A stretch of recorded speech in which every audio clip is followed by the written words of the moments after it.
بسم اللہ الرحمن الرحیم، السلام علیکم۔ میں گوہر بٹ سیاست کے پلیٹ فارم سے آپ کی خدمت میں حاضر ہوں۔ بہت سارا کچھ سیاست کے اندر ہو رہا ہے اور بہت ساری اپس اینڈ ڈاؤن چل رہے ہیں، کہیں اتحاد بن رہے ہیں، کہیں ٹوٹ رہے ہیں، کہیں مریم نواز صاحبہ یہ کہہ رہی ہیں کہ مزاحمت ہوگی تو مفاہمت ہوگی۔ اس طرح کی بہت ساری چیزیں چل رہی ہیں، اس پر بہت سارے دوست بات کر رہے ہیں۔ میں بھی وقت نکال کے اس پہ ضرور بات کروں گا، خاص طور پہ مریم نواز صاحبہ کی یہ جو مزاحمت سے مفاہمت تک کی پالیسی ہے اس کے اوپر۔ لیکن میں فی الحال جو بات کرنا چاہتا ہوں وہ ذرا تھوڑی سی ہٹ کے ہے،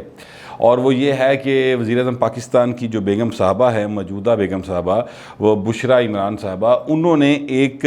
لائبریری کا افتتاح کیا ہے لاہور میں، اور وہ ہے شیخ ابو الحسن شاذلی لائبریری۔ اچھا، یہ کوئی ایسی بات نہیں ہے، بالکل افتتاح کیا ہے تو کوئی بات نہیں، لائبریری کا افتتاح ہونا چاہیے۔ لیکن اس میں جو چیز میرے لیے بہت زیادہ عجیب لگی مجھے، اور اس پر میں نے سوچا کہ بات کی جائے، وہ یہ تھی کہ بشرا صاحبہ نے جو لائبریری کا افتتاح کیا ہے وہ اس ریسرچ سینٹر میں اسلام، صوفیزم، مذہبی افکار، رواداری، سائنس اینڈ ٹیکنالوجی اور جدید علوم پر تحقیق کی جائے گی۔ اب یہ جو بات ہے نا کہ سائنس اینڈ ٹیکنالوجی اور جدید علوم، اور پھر یہ صوفیزم اور مذہبی افکار، یہ بڑی میرے خیال میں تو بڑی متضاد سی باتیں ہیں، کیونکہ میں ویسے صوفیزم کا قائل ہوں، میں صوفیہ کا ماننے والا ہوں، میں جاتا رہتا ہوں مختلف صوفیہ کے درگاہوں کے اوپر۔ وہاں پر جا کر انسان اللہ سے لو لگانے کی آرزو کرتا ہے، اور وہاں پر جا کر وہ اپنے ایمان کی جو ہے اس کو تازہ کرنے کی کوشش کرتا ہے۔ وہاں پر جا کے انسان کو انسانیت سے پیار کا احساس ہوتا ہے، امن محبت جو ہے وہ اس کے دل میں ابھرتی ہے۔ یہی صوفیزم کا پیغام ہے، یہی صوفیزم کا نٹ شل ہے، جو کہ دنیا بھر میں جس کے ذریعے اسلام بھی پھیلا، اور دیگر مذاہب میں بھی صوفی گزرے ہیں، انہوں نے بھی یہی پیغام دیا۔ اب یہاں پر جو چیز میرے لیے ایک عجیب سی بات ہے وہ یہ ہے کہ یہاں پر انہوں نے کہا کہ جناب یہاں پر سائنس اینڈ ٹیکنالوجی اور جدید علوم پر تحقیق کی جائے گی، یہ جو لائبریری ہے۔ اچھا، یہ جو ہستی ہیں شیخ ابو الحسن شاذلی صاحب، یہ مراکش کے رہنے والے تھے، صوفی بزرگ، اور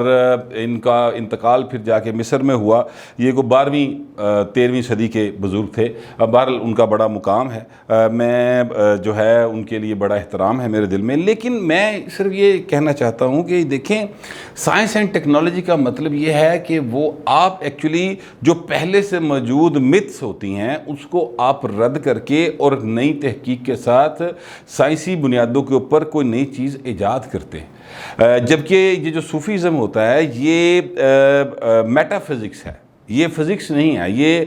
2+2=4 کا نام نہیں ہے، یہ وہ چیز ہے جس کو آپ سمجھ لیں، یہ روح کی تسکین ہے،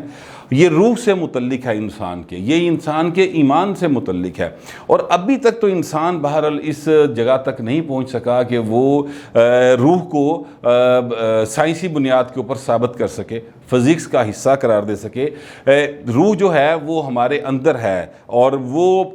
جب انسان مر جاتا ہے تو کہتے ہیں روح پرواز کر جاتی ہے۔ تو روحانیت اور سائنس یہ آپس میں میل نہیں کھاتے، کم از کم ابھی تک کی جو سائنس ہے یہ سمجھ نہیں پائی کہ روح اور انسان کے جسم کا آپس میں جو رشتہ ہے وہ کیا ہے، وہ کون سی چیز ہے جو کم ہو جاتی ہے تو انسان مر جاتا ہے۔ ڈاکٹرز کہتے ہیں جی دل دھڑکنا بند ہو جائے تو انسان مر جاتا ہے۔ اچھا، اب لیکن جب انسان زندہ ہوتا ہے سائنس کے مطابق بھی، تو اس وقت بھی وہ اس کے جذبات کہاں سے ابھرتے ہیں، وہ کہاں سے چیزوں کو محسوس کرتا ہے، اس کے دل میں محبت دوسروں کے لیے کیسے پیدا ہوتی ہے، یہ کون سے جذبے ہیں، یہ ساری چیزیں جو ہیں یہ ریلیٹ کرتی ہیں روحانیت کے ساتھ، یہ روحانی معاملات کی طرف لے کے جاتی ہیں انسان کو۔ انسان اللہ کی طرف، اپنے خالق کی طرف جو ہے وہ متوجہ ہوتا ہے، اور وہ جو دنیا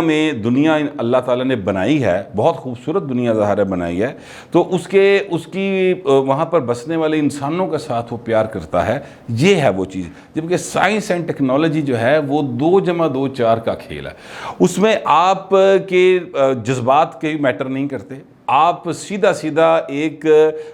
مشین کی طرح ڈیل کیے جاتے ہیں، اور وہاں پر نئی سے نئی تحقیق کے بعد میزائل بھی بنے ہیں، ایٹم بم بھی بنے ہیں،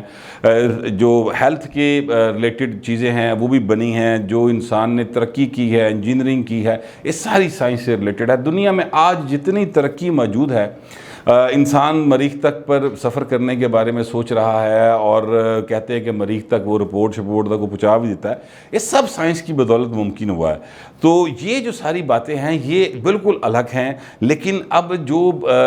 یہ جو خبریں آ رہی ہیں اور جس طرح کی وہ باتیں کی جا رہی ہیں اس کے بارے میں، مجھے بڑا عجیب سا لگا۔ لیکن پاکستان میں یہ کوئی اتنی عجیب باتیں نہیں ہیں۔ میں آپ سے عرض کروں کہ یہ اس سے پہلے بھی اگر آپ دیکھیں تو جنرل ضیاء الحق کے دور میں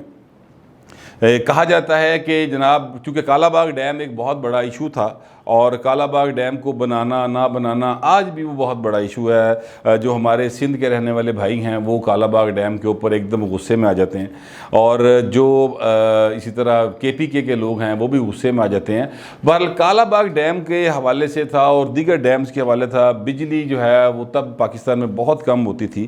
تو اس وقت یہ ایک باقاعدہ طور پر ان کی جو مجلس شورا تھی اس میں کچھ مذہبی اسکالر تھے، تو انہوں نے ان کو کہا کہ جناب ہم جنات کی ایک کمیٹی بناتے ہیں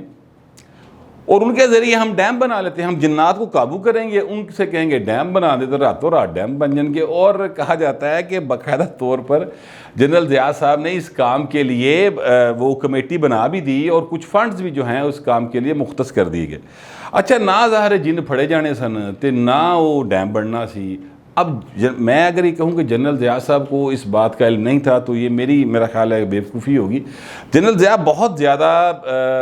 کیا اس کو کہنا چاہیے ایک شاطر انسان تھے، اور جو شاطر انسان ہوتا ہے وہ بیوقوف نہیں ہوتا۔ اور ان کو پتہ تھا کہ یہ چکر دے رہے ہیں، تو ان کو بھی ایک چکر دے دیا کہ چلو مولویوں نے ایسے پاسے لائے رکھو کہ اسلام کی صحیح روح جو ہے کہیں وہ اس کو متعارف کروانے یہاں پر نہ چل پڑیں اور میرے راج کو پرابلم نہ ہو جائے۔ تو اس طرح کی بہت ساری چال بازیاں جو ہیں وہ بادشاہ سلامت کیا کرتے ہیں اپنے راج کو، اپنی حکومتوں کو آگے بڑھانے کے لیے۔ اور بہت ماضی میں ایسے بہت سارے قصے ہیں، اگر ہم تاریخ میں دیکھیں تو وہ جو ایک فلم ہے ٹرائے، آپ نے دیکھی ہوگی، فال آف ٹرائے، اور اس میں جو اس وقت کا جو بادشاہ ہے وہ اپنے پروہتوں سے پوچھتا ہے کہ کیا جناب جو زوئس ہے، یہ ایک رومن جو میتھولوجی ہے اس میں سب سے بڑا ایک وہ تھا اپنا ان کے خداؤں کا خدا سمجھ لیں، اس طرح کا ایک ان کا دیوتا تھا، تو وہ ہم پر راضی ہے؟ تو وہ کہتا جی بالکل راضی ہے۔ وہ کہتا جی وینس راضی، وہ کہتا جی بالکل راضی، وہ کہتا پھر جنگ کر لو، تو جنگ ہار گئے، ستیہ ناس ہو گیا، ٹھیک ہے۔ اسی طرح اگر آپ دیکھیں تو الفریڈ دی گریٹ کا جو دور تھا اس میں وہ جو ڈینز تھے وہ مسلسل مار تار کڑی جا رہے سن، لنڈن بھی فتح کر لیا، سارا کچھ کر لیا، تو الفریڈ دی گریٹ صاحب جو ہے وہ بار بار اپنی بیوی کے کہنے پر جا کے تو بیٹھ جاتے تھے چرچ کے اندر۔ تو میں کسی کو تنقید کا نشانہ نہیں بنا رہا، میں صرف یہ کہنا چاہتا ہوں کہ دنیا میں ترقی کرنے کے لیے سائنس اینڈ ٹیکنالوجی کے ساتھ ہی دنیا آگے بڑھی ہے۔ آج اگر امریکہ جو ہے وہ سپر پاور ہے، چائنا جو ہے وہ سپر پاور ہے، برطانیہ ہے، جرمنی ہے، تو وہ کیسے ہیں؟ انہوں نے جنات کے ذریعے ترقی نہیں کی، انہوں نے اس کے ذریعے ترقی نہیں کی۔ صوفیزم جو ہے وہ that is something else, اس کا اس دنیا کی جو طبیعت ہے اس سے کوئی تعلق نہیں، اس کا آپ کی روحانیت سے تعلق ہے، اس کا آپ کی ایمان سے تعلق ہے، اس کا آپ کی ذہنی اور قلبی سکون سے تعلق ہے۔ یہ چیزیں ڈیفرنٹ ہیں۔ ہاں، کرامات اگر کسی کے پاس ہیں اور کسی کے دعا سے اگر کسی کی طبیعت ٹھیک ہو جاتی ہے، کوئی بیمار ہے اس کو شفا مل جاتی ہے، کوئی کسی کا کاروبار نہیں چل رہا اس کا کاروبار چل جاتا ہے، تو وہ ایک اور چیز ہے۔ مگر میں یہ کہنا چاہ رہا ہوں کہ یہ جو چکر دینے کے چکر میں ہے نا، یہ جو خاتون اول ہیں، یار کچھ خدا کا خوف کریں۔ ہم کس دور میں زندہ رہے ہیں؟ ہم 21ویں صدی میں زندہ ہیں۔ یہاں پر لوگ جو ہیں وہ اب یہ جو کرنسی ہے، نوٹوں کی کرنسی، اس کو ختم کر کے اب وہ پلاسٹک کرنسی کی طرف دنیا چلی گئی ہے، اس موڑ میں چلی گئی ہے۔ یہ جو موبائل ہیں، یہ جو ترقیاں ہیں، یہ جنہوں نے کی نہیں یار۔ کوئی خدا کا خوف کرے، یہ اور چیزیں ہیں، یہ عقل اور علم کی باتیں ہیں۔ اب یہ جو لائبریری انہوں نے بنائی ہے، اس کا نام رکھا ہے جناب کہ لائبریری ہے اور یہ ریسرچ سینٹر ہے۔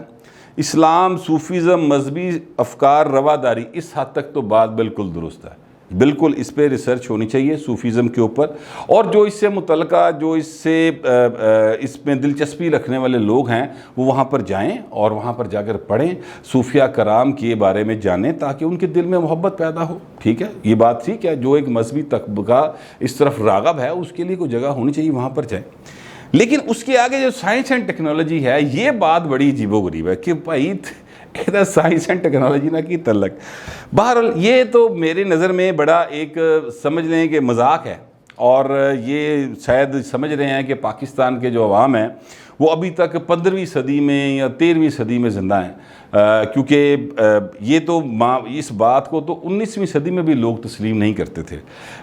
اس بات کو تو لوگ 18ویں صدی میں بھی جن لوگوں میں عقل تھی وہ اس کو تسلیم نہیں کرتے تھے. تو آپ مہربانی کریں کہ پیسے جڑے چار لانے ہیں، پہلے پاکستان کے پاس پیسے نہیں ہیں، ٹگے ٹگے نو اسی ترسے پہ ہیں، روز ترلے پا رہے ہوندے ہیں. تسی جا کے جناب ہن نواں ایتے کو 2 4 5 کروڑ روپے لگا ہی ہونا نا، وہ پیسے کسی اور جگہ لگ جاتے، کوئی واقعتاً سائنس اینڈ ٹیکنالوجی میں کہیں خرچ ہو جاتے تو چیزیں بہتر ہو جاتی.